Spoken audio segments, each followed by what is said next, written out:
अस्सलाम वालेकुम दोस्तों। लंदन में क्या हो रहा है? ये सारे धमाके लंदन से ही क्यों हो रहे हैं?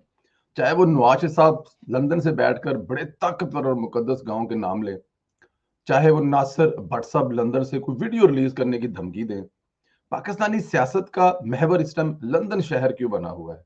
लगता है गोरों का जमाना वापस आ गया है। किसी दौर में गोरे यहाँ बैठकर पूरी दुनिया में हुकूमत किया करते थे, और अभी पाकिस्तान के 24 करोड़ दिलों की धड़कन नवाज शरीफ साहब लंदन से बैठकर हुकूमत कर रहे हैं पाकिस्तानी अवाम के दिलों पर और मुकद्दस गांव के दिमागों पर इसलिए कह रहा हूं कि आजकल लंदन से ही बड़ी खबर निकलती है।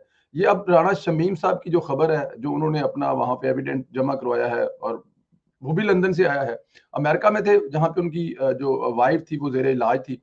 तो उसके बाद वो आया एक दिन के लिए, और एक दिन के लिए उन्होंने वहां से वो अपना हलफनामा रिकॉर्ड करवाया है, लिखवाया है, और वो पाकिस्तान भेजा है, और निसार अब्बासी साहब ने उसे प्रमोट की है।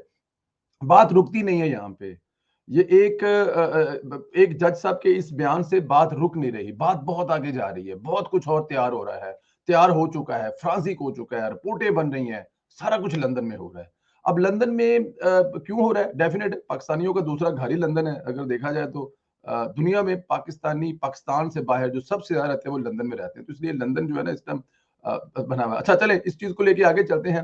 अजहर जुवैद साहब धमाके पे धमाका करते हैं लंदन से। अगर ये देखा जाए, अजहर जुवैद साहब नया धमाका लंदन से क्या कर रहे हैं और हमें क्या बता रहे हैं कि आने वाले दिनों में क्या होने वाला है, किसकी वीडियो कौन लाने वाला है, अजहर जुवैद साहब की जुबानी सुन लेते हैं, फिर इस पर बात करते हैं। ये तो अभी एक पहला केस है, अभी और तैयार हैं, और भी चीजें आ रही हैं, और उनमें जो जैसे साकिब मतलब निसार साहब और पे भी ये इससे भी इल्जामात ज्यादा लगे। धमाका खेज चीजें हैं।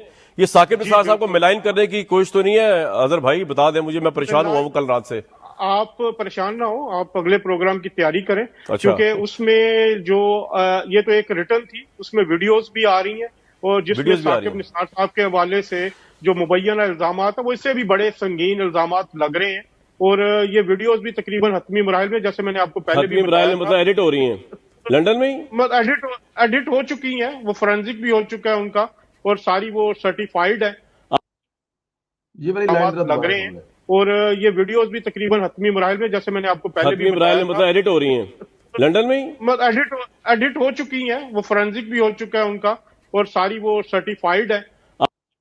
जी, एडिट, फ्रांसिक सब कुछ हो चुका है, हतमी मराहल में है, आहिस्ता आहिस्ता रिलीज कर दी जाएंगी। साकिब नसार साहब के बारे में, साकिब नसार साहब के बारे में क्या वीडियो हो सकती है, किसकी वीडियो हो सकती है? क्या जो साकिब नसार से काम करवाते रहे हैं ये सारे, वो साकिब नसार के साथ वीडियो में भी बनाते रहे हैं? जब साकिब नसार साहब के पास कोई बंदा पैगाम लेके आता होगा कि ये वाला मैसेज है जी जनाब, आया है, आप जरा अपनी जो मातहत अदालतें हैं उनको कन्वे कर देंगे, ये काम ऐसे ऐसे करना है। तो जो पास बैठ के फोन करवा रहा होगा, जो पास बैठ के काम करवा रहा होगा, क्या कॉलर में या जो पेन सामने जेब में लटकाया हुआ साकिब नसार साहब की वीडियो भी बना रहा होगा? बिल्कुल मुमकिन है, क्योंकि ऐसा नहीं होता कि आप किसी को हुक्मरान बना दें और उसकी कोई कमजोरी अपने पास रखें। कहते हैं ना, पुराने जमानों में सारे एहतियारात तो दे दिए जाते थे, लेकिन बादशाह एक गुर अपने चेले को नहीं देता था।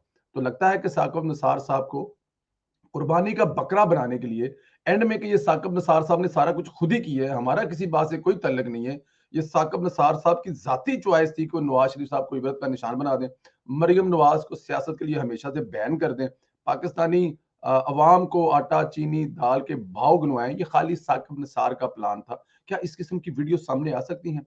साकिब नसार साहब के साथ और कौन सी वीडियो सामने आ सकती है? इससे पहले आपको पता है कि जो भट्ट साहब है, नासिर भट्ट साहब, पीएमएलएन के सीनियर रहनुमा, वो भी धमकी लगा चुके हैं कि उनकी भी वीडियो तैयार पड़ी हुई है अरशद मलिक वाली। अब अरशद मलिक वाली वीडियो बड़ी अहम वीडियो है, और वो भी तैयार पड़ी हुई है। क्या वो भी इन्हीं दिनों में आ सकती है? पाकिस्तान की सियासत क्या इन वीडियोस पर रह गई है? सियासत में वीडियो के सिवा और कुछ नहीं है हमारे पास। अब तो डर लगता है कि जब आप कहीं बैठे खाना खा रहे हो, किसी से बात कर रहे हो, तो भी आपकी वीडियो ना बन रही हो, वो जाती नोयत की हो, वो सियासी नोयत की हो, वो कारोबारी नोयत को कुछ पता नहीं है। लेकिन दोस्तों, एक बात तो इसके एंड पे मैं जरूर कहूंगा, वीडियो से हटकर अगर सिर्फ एक बात डिसाइड कर ली जाए पाकिस्तान में, अगर वाकई ही पाकिस्तान को आगे लेकर जाना है, तो दो चार केसों को बुनियाद बनाकर, मिसाल बनाकर फैसले कर दिए जाए, तो मेरे ख्याल में पाकिस्तान बड़ी तेजी से आगे जाएगा। एक फैसला कर दिया जाए, परवेज मुशर्रफ साहब का फैसला जो हुआ है उस पर अगर अमल दरामद कर दिया जाए, तो पाकिस्तान के लिए मेरे ख्याल में वो एक बहुत बड़ा फैसला होगा। आने वाले वक्त में आप देखेंगे कि उसका कितना फायदा होगा। कोई दोबारा मुशर्रफ जैसी हरकत नहीं करेगा, कोई मार्शल नहीं लगाएगा, कोई अवाम का हक जो है उस पर डाका नहीं मारेगा। और अगर अदलिया में साकिब निसार साहब के केस को मिसाल बना दिया जाए तो आइंदा दिनों में कोई जज ऐसा काम नहीं करेगा और पाकिस्तान का अदालती निज़ाम दुनिया में 128 और 30 नंबर से सबसे ऊपर आ जाएगा। लेकिन सवालिया निशान यही है यहाँ पे, अगर अमेरिका में कोई केस होता है तो उस वक्त के सुपरस्टार इमरान खान साहब की शख्सियत को नहीं देखा जाता, उनके नाम को नहीं देखा जाता, रुतबे को नहीं देखा जाता कि ये क्रिकेट की दुनिया का स्टार है। अदालत वो फैसला देती है जो सच और हक पर मुबनी होता है। अगर पाकिस्तानी अदालतों में इमरान खान का केस जाता है तो वो उसको सादक और अमीन करार देते हैं। यही फर्क है कि दुनिया की नंबर 1 अदालतों में इंसाफ में और दुनिया की आखिरी नंबरों पे आने वाली अदालतों के इंसाफ में, कि यहाँ पे शख्सियतों को देखकर मैसेज दिए जाते हैं, मैसेज पढ़कर फैसले दिए जाते हैं, व्हाट्सएप पर फैसले दिए जाते हैं। इंसाफ का कुछ लेना देना नहीं होता है। तो जब तक ये चलता रहेगा पाकिस्तान और भी नीचे जाता रहेगा और खुदा करे इन लोगों को, इनको गारत करे जो सब करने वाले हैं। अल्लाह ताला की ज़ात मुझे और आपको अपने हिफ्ज़-ओ-अमान में रखे, पाकिस्तान का नाम हमेशा बुलंद रखे। पाकिस्तान जिंदाबाद। खुदा हाफिज़ दोस्तों।